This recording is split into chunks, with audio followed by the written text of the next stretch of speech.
Génération Cours est spécialisée dans le soutien scolaire à domicile en mathématiques et physique-chimie pour le collège, le lycée et le supérieur. Pour prendre un cours particulier, visitez notre site. Génération Cours corrige vos devoirs de mathématiques et de physique-chimie en 24 heures. Rendez-vous sur la page internet qui s'affiche.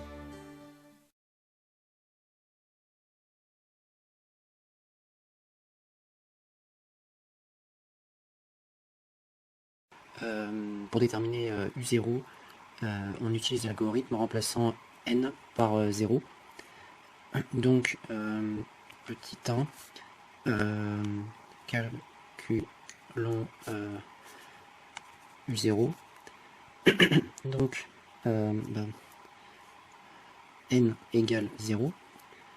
Et donc, on a la variable U. On a la variable U dans l'algorithme qui va prendre successivement différentes valeurs.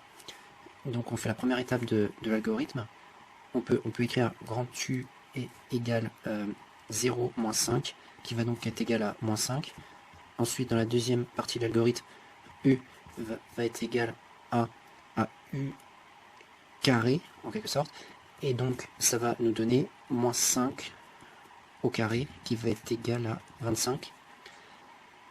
Autre partie de l'algorithme, cette fois-ci U va être égal à, donc il y a écrit n sur U, donc sachant que n est égal à 0 dans notre cas, ça va faire 0 sur 25, ça va donc être égal à 0.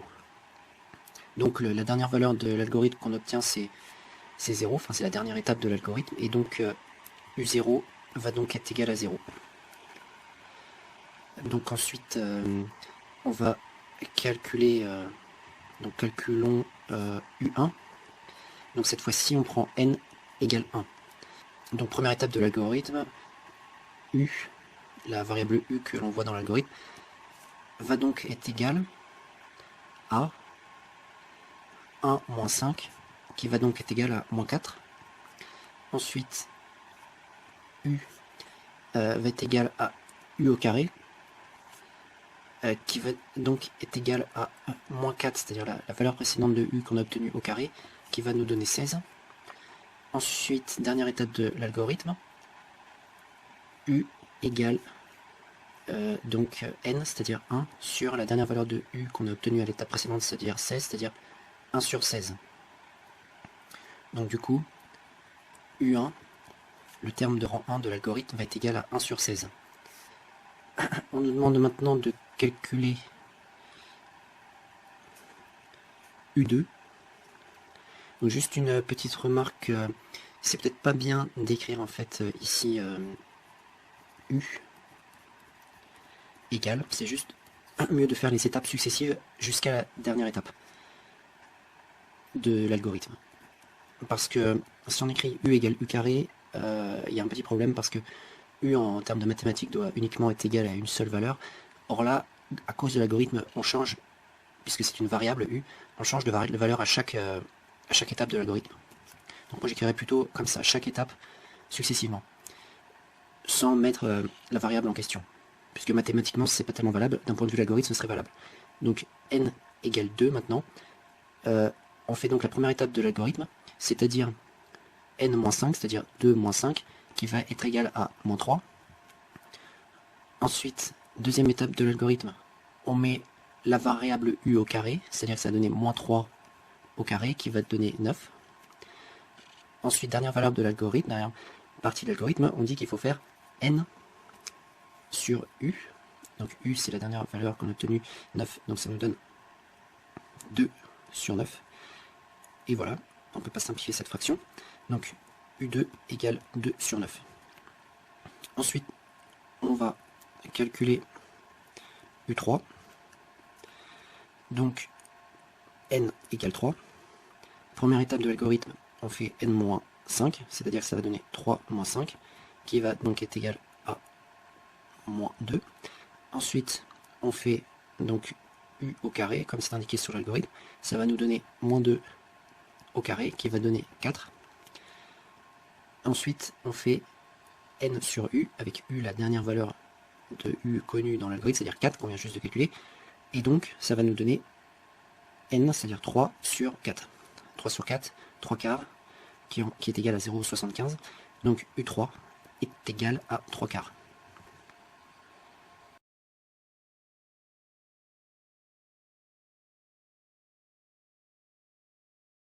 Donc maintenant, on nous demande de déterminer UN en fonction de n, c'est-à-dire qu'il va falloir en fait exprimer UN grâce à n avec une formule, sûrement.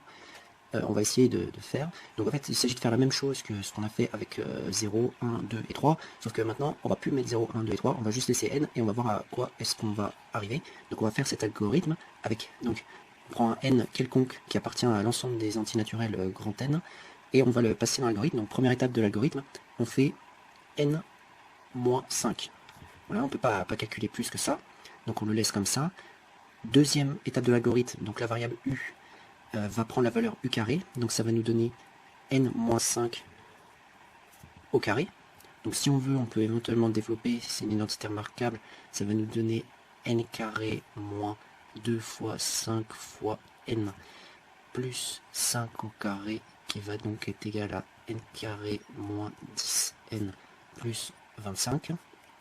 Dernière étape de l'algorithme, on fait n sur la variable u, donc la variable u c'est ce qu'on a obtenu à l'étape précédente d'après l'algorithme, hein, puisqu'on nous dit que u prend la valeur de u au carré, donc prend cette valeur-là, à l'étape précédente, et maintenant à cette étape-là c'est n sur u, donc on prend n, et on divise par u, et u, donc comme je dis, c'est la valeur de u au moment donné, c'est-à-dire n carré moins 10n plus 25, donc n carré moins 10n plus 25. On a obtenu, on est à la dernière étape de l'algorithme, et donc on a obtenu la valeur finale, et ça c'est la valeur de un. Donc on peut dire un est égal à n sur n carré moins 10n plus 25. Et si on veut, on peut donc calculer, recalculer les valeurs de u0, de u1, de u2, de u3, grâce à cette formule, en remplaçant n soit par 0 pour u0, soit par 1 pour u1, soit par 2 pour u2, soit par 3 pour u3. Et si on veut, on peut même calculer n'importe quel terme de un, c'est-à-dire de cette suite, c'est-à-dire on peut remplacer n par 1000 par exemple, pour calculer u1000. Et voilà. Génération Cours corrige vos devoirs de mathématiques et de physique-chimie en 24 heures.